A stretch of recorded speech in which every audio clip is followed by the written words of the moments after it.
BD bank পাড়ায় নতুন একটি এপিসোডে আপনাদের স্বাগতম। আজ আমরা ইস্টার্ন ব্যাংকের ডিপিএসের মুনাফা সম্পর্কে বিস্তারিত আলোচনা করব। আপনি যদি আমার চ্যানেলে নতুন হয়ে থাকেন তাহলে অবশ্যই চ্যানেলটি সাবস্ক্রাইব করে বেল আইকনটি বাজিয়ে রাখুন।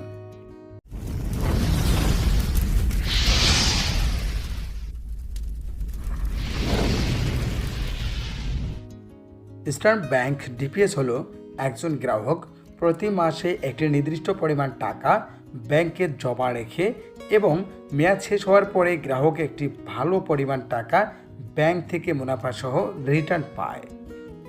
ইস্টার্ন ব্যাংকের কনফিডেন্স ডিপিএসটি ইস্টার্ন ব্যাংকের যে কোনো শাখা, উপশাখা, এমনকি এজেন্ট ব্যাংকিং সেন্টারে খোলা যায়। ইস্টার্ন ব্যাংক ডিপিএসে জমাকৃত টাকার বিপরীতে গ্রাহককে বিপদকালীন সময়ে লোন সুবিধা প্রদান করে থাকে। মেয়াদপূর্তির পূর্বে ডিপিএস অ্যাকাউন্টটি ভেঙে ফেললে সেক্ষেত্রে ডিপিএসের মেয়াদ 1 বছরের কম হলে কোনো ইন্টারেস্ট পাবে না গ্রাহক। ডিপিএসের মেয়াদ 1 বছরের বেশি কিন্তু 3 বছরের কম হলে সেভিংস রেট পাবে গ্রাহক। 3 বছরের ঊর্ধ্বে হলে 2% মুনাফা কম পাবে গ্রাহক।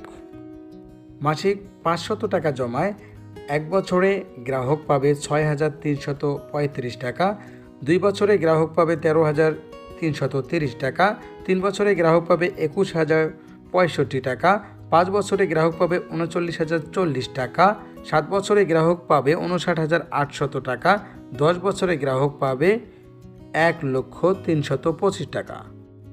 মাসিক 1,000 টাকা জমায় 1 বছর মেয়াদে গ্রাহক পাবে 12,670 টাকা, 2 বছর শেষে গ্রাহক পাবে 26,660 টাকা, 3 বছর শেষে গ্রাহক পাবে 42,130 টাকা, 5 বছর মেয়াদ শেষে গ্রাহক পাবে 38,080 টাকা, 7 বছর মেয়াদ শেষে গ্রাহক পাবে 1,19,600 টাকা, 10 বছর মেয়াদ শেষে গ্রাহক পাবে 2,650 টাকা।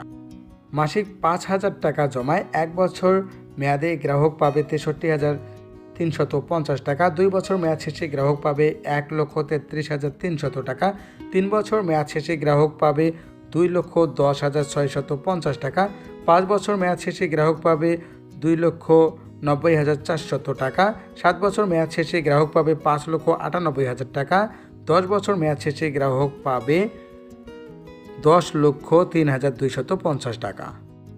মাসিক 10,000 টাকায় 1 বছরে 1,26,700, 2 বছরে 2,66,600, 3 বছরে 4,21,300 টাকা। ইস্টার্ন ব্যাংকের কনফিডেন্স ডিপিএস অ্যাকাউন্টটি খুলতে গ্রাহকের কি ডকুমেন্ট লাগে আসুন জেনে নেই। অ্যাকাউন্ট হোল্ডারের এনআইডি বা পাসপোর্ট বা জন্ম নিবন্ধন বা ড্রাইভিং লাইসেন্স এর ফটোকপি, গ্রাহকের সাম্প্রতিক তোলা পাসপোর্ট সাইজের 2 কপি ছবি, অ্যাকাউন্ট হোল্ডারের ছবি অবশ্যই ইন্ট্রোডিউসার বা পরিচায়ক দ্বারা সত্যায়িত হতে হবে। নমিনির এনআইডি বা পাসপোর্ট বা জন্ম নিবন্ধন বা ড্রাইভিং লাইসেন্স এর ফটোকপি, নমিনির 1 কপি সদ্য তোলা পাসপোর্ট সাইজের ছবি অবশ্যই তা অ্যাকাউন্ট হোল্ডার দ্বারা সত্যায়িত হতে হবে।